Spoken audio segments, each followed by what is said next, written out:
जय हिंद, जय Bharat and welcome to study capital. आप सबका फिर से बहुत बहुत स्वागत है बच्चों स्टडी कैपिटल में। तो मैं संस्कार शुक्ला एक बार फिर से तुम सबके सामने हाजिर हो चुका हूँ रीजनिंग की स्ट्रैटेजी लेकर। ठीक है, थोड़ा सा लेट है वीडियो, उसके लिए मैं माफी चाहता हूँ।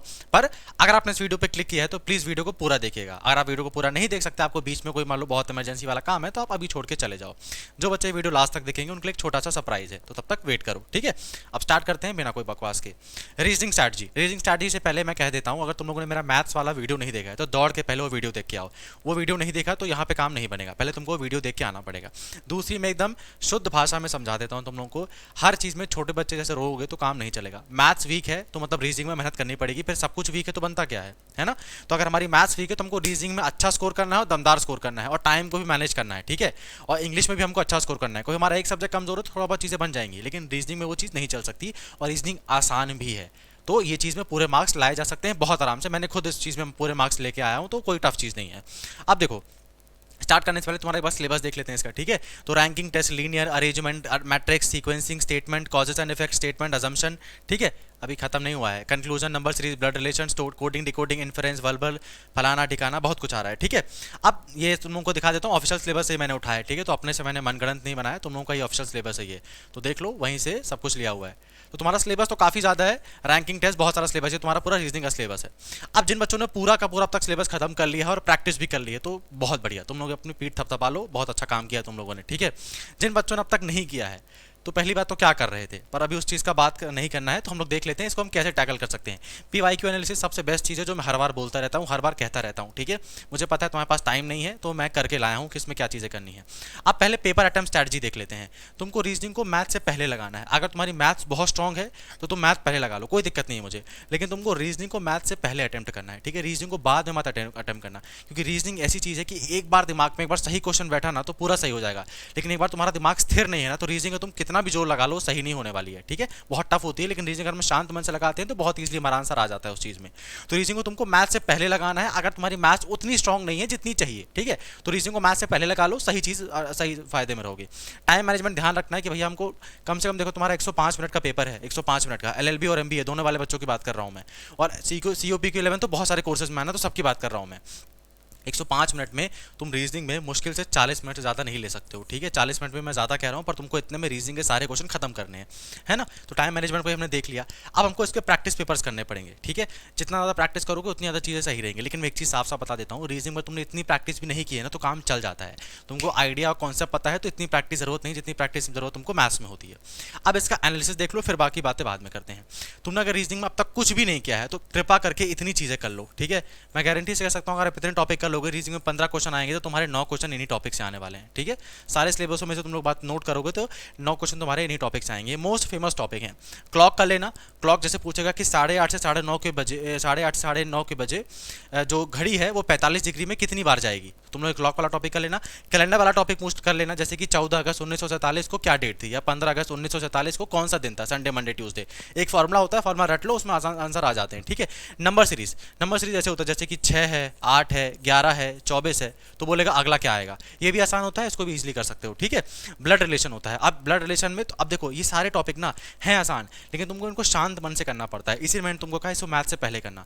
ब्लड रिलेशन में क्या रहेगा, बोलेगा ए बी का फूफा है, बी सी की मामी है, सी डी का चाचा है, डी ई की अम्मी है, तो एफ क्या है। ठीक है, ऐसा कुछ बोलेगा, तो तुमको ब्लड रिलेशन बनाना पड़ेगा। थोड़ा बहुत प्रैक्टिस करोगे तो बनाए जा सकते हैं क्वेश्चन। ठीक है, कोडिंग डिकोडिंग। कोडिंग डिकोडिंग को जैसे ऐसा कहेगा कि अगर मैं मुंबई को लिखता हूँ F9264, तो मैं दिल्ली को क्या लिखूंगा, तो इसी कोई ना कोई कोडिंग होती है। ठीक है, कोई ना कोई कोडिंग होती है, या तो वो स्क्वायर लेके चल रहा होता है, या तो अल्फाबेट का नंबर लेके चल रहा होता है, तो तुम लोग कोडिंग डिकोडिंग भी इजीली कर सकते हो। ठीक है, direction sense test. Direction sense test क्या होता है, जैसे मान लो कहेगा कि संस्कार नॉर्थ वेस्ट में 60 मीटर गया, 60 के बाद वो लेफ्ट मुड़ा, अब लेफ्ट मुड़ने के बाद वो 80 मीटर गया, 80 मीटर जाने के बाद वो साउथ ईस्ट में 100 डिग्री गया, 100 मीटर गया, और साउथ ईस्ट में होने 100 डिग्री जाने के बाद वो लेफ्ट साइड में 200 डिग्री गया, तो अभी वो कौन सी दिशा को अपना मुंह फेर के बैठा हुआ है। ठीक है, तो डायरेक्शन सेंस टेस्ट ऐसा पूछेगा, थोड़े टफ होते हैं तो इसमें प्रैक्टिस ज्यादा कर लेना।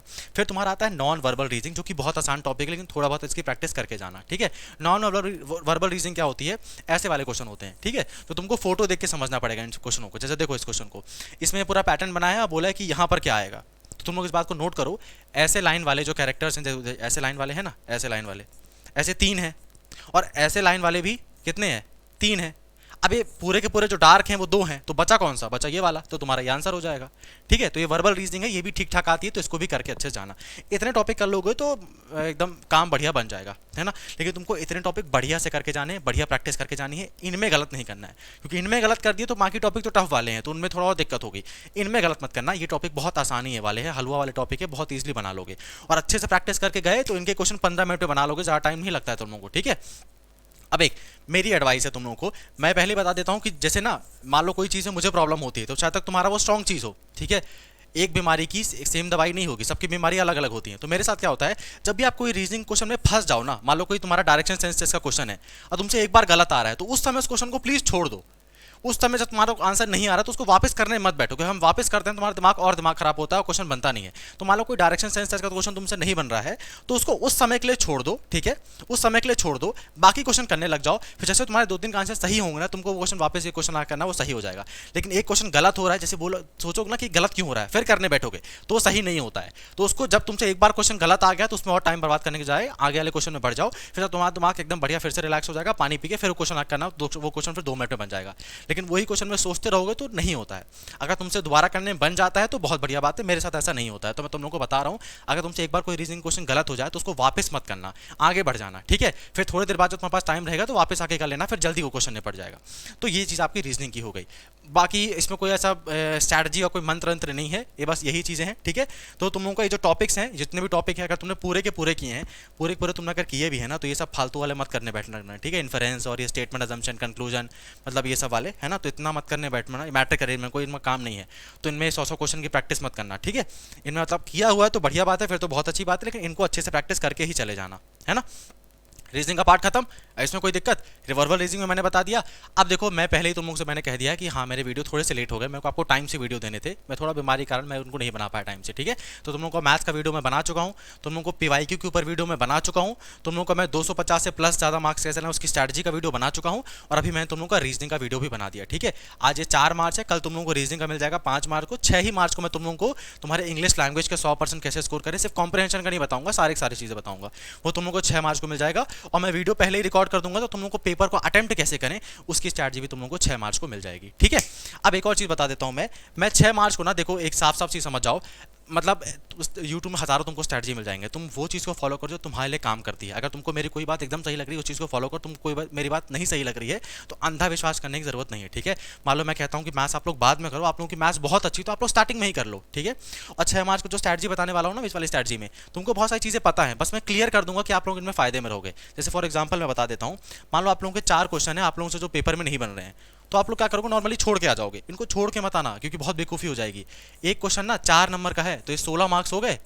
अब मान लो तुमसे 3 क्वेश्चन तुमने तुक्का लगाया, गलत हो गया, अब -3 मतलब एक क्वेश्चन कटने मतलब गलत करोगे तो 3 नंबर तुम्हारे कट जाएंगे, तो तुमने 3 क्वेश्चन गलत कर दिए, तुम्हारे 3 नंबर कट गए। लेकिन तुमने एक क्वेश्चन भी सही किया ना तो 4 नंबर तुमको मिल जाएंगे।